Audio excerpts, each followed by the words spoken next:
The environmentalists thus became agitators and propagandists for bourgeois economic austerity measures, and the Democrats now became the defenders of the economic status quo.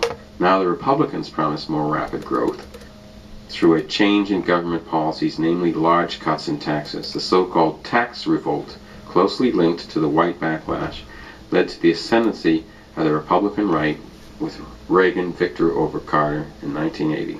The Reaganites initially adopted flagrantly anti-environmentalist stance. They slashed the budget of the Environmental Protection Administration. James Watt, a Colorado lawyer who specialized in defending corporations against suits by environmentalist groups in charge of national parks and forests. These policies produced a powerful backlash.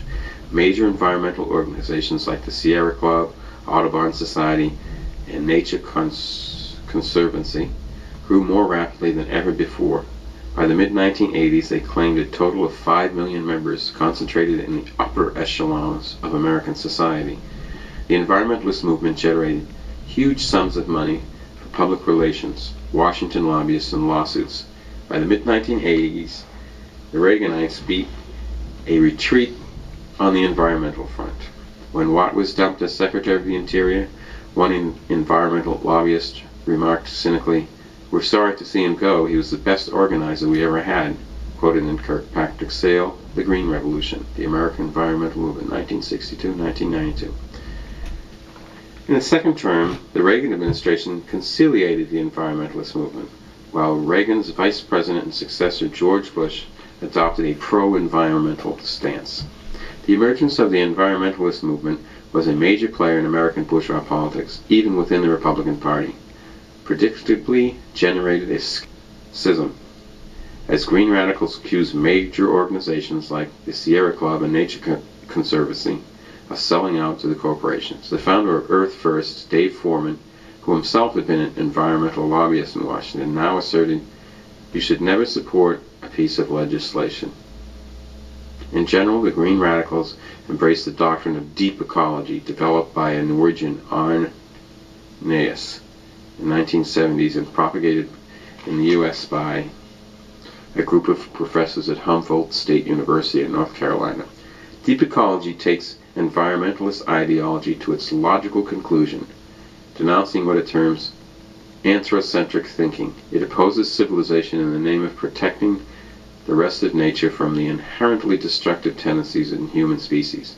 In their 1985 tract, Deep Ecology, Bill Duval and George Sessions state, "The intuition of biocentric equality is that all things in this biosphere have an equal right to live and blossom and to reach their own individual forms of unfolding and self-realization."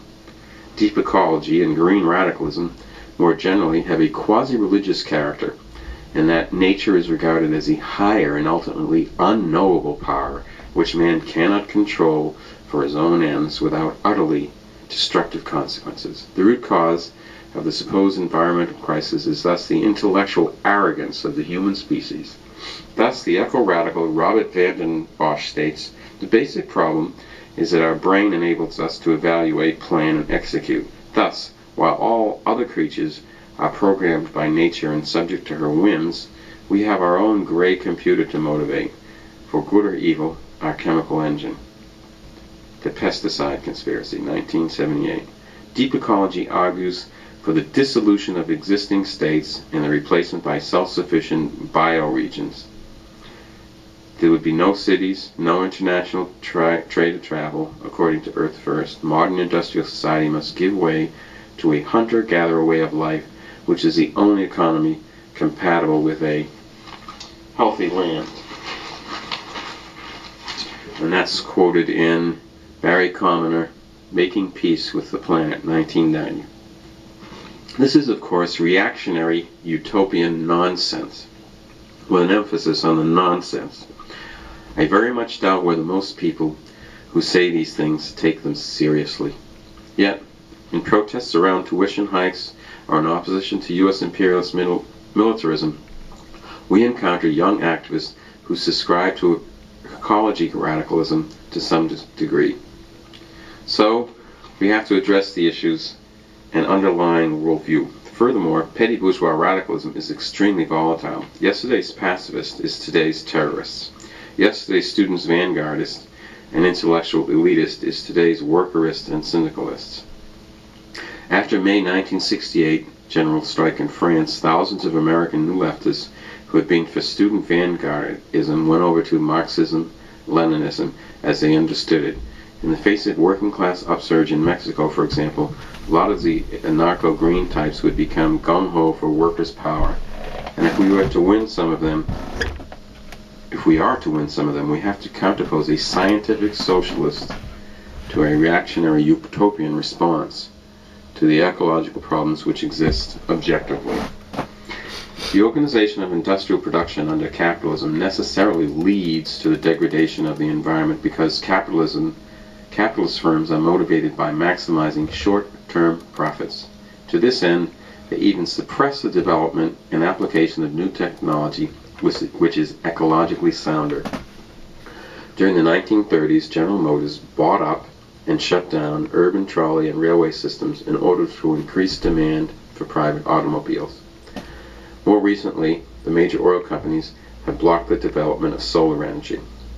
In their denigration of the proletariat and their promotion of schemes to save the environment under existing capitalist system, the eco-radicals help perpetuate the system in which science and technology are often used in ways destructive to humanity. The vast nuclear arsenal in the hands of U.S. imperialists poses a far greater danger to humanity than does the leakage from nuclear power plants. Under capitalist rule, the fundamental irrationality of profit and market relations can render unsafe even best understood technology. But in opposition to eco-radicals, we are defenders of technological development and promoters of it. Even the present technology is more than adequate to provide food and shelter for everyone. Yet, as famine plagues many countries, the U.S. government is still paying farmers here not to grow food. As we wrote in Eco-Faddism and Nuclear Power, 1977, when green radicalism first gained wide currency, Marxists are not insensitive to the environmental aspects of technological progress, but our concern is tempered by our dedication to scientific eradication of scarcity and human misery. The victorious proletariat revolution will utilize science and technology to provide the material basis for overcoming the human condition of war, poverty, privation, the hallmarks of class society.